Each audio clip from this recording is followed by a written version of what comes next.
Welcome to Here's How We Get There. It's the daily show filled with conversations about business and mental health in a down-to-earth style with real-world language. Now let's dive in with your co-hosts, Kenneth Sharp-Kinney and Trey Tucker.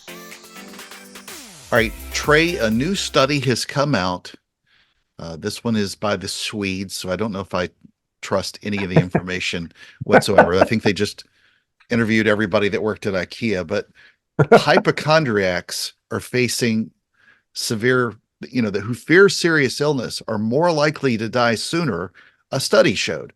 And what was really interesting, and I think you and I have talked about this before, I wash my hands way too much and a little, as part of my OCD kicking in, but it actually found that people with the disorder, being a hypochondriac, or we're not treating illnesses correctly, and the death rates were higher, 8.5 per thousand versus 5.5 per thousand. So what are your thoughts on whether or not hypochondria will kill you? Well, hypochondria, first of all, you can get almost hypochondriac-ish about being a hypochondriac. So there is a healthy level of being concerned about your health, but just like there's an unhealthy level of not being concerned about it. But really, it comes down to stress. We all know stress is going to lead to all kinds of physical issues, and stress is the root of that. And really, hypochondria is the stress over something that has not happened and most likely won't happen. And so from that mental health perspective, it comes down to really examining the thoughts and figuring out what's true and what's not true. Also figuring out where did those thoughts come from, because typically it's our past or maybe somebody else that's been close to us in their past where we just feel extra on guard. But yeah, I mean, you can put yourself through all kinds of misery, physical misery, just because you're worried and stressed.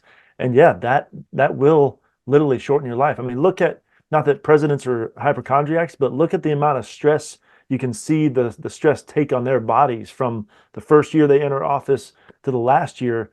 That's what stress does. It really does take years off of your life. So it's a real thing for sure.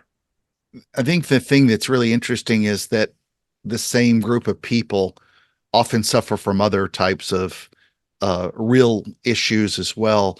And it's important to take, the threat of disease seriously and treat it, but it tends to be more of the idea of sickness than it is the actual sickness itself, because a lot of the sickness bacteria that we deal with, we actually need to build up in our system. That's how we develop immunities. It often becomes that the idea of it is as dangerous, if not more, than the actual illness itself.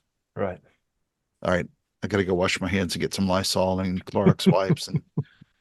Thank you for joining Shark and Trey on the Here's How We Get There show. Make sure to rate, review, and subscribe to the show and visit here'showwegetthere.com. That's here'showwegetthere.com.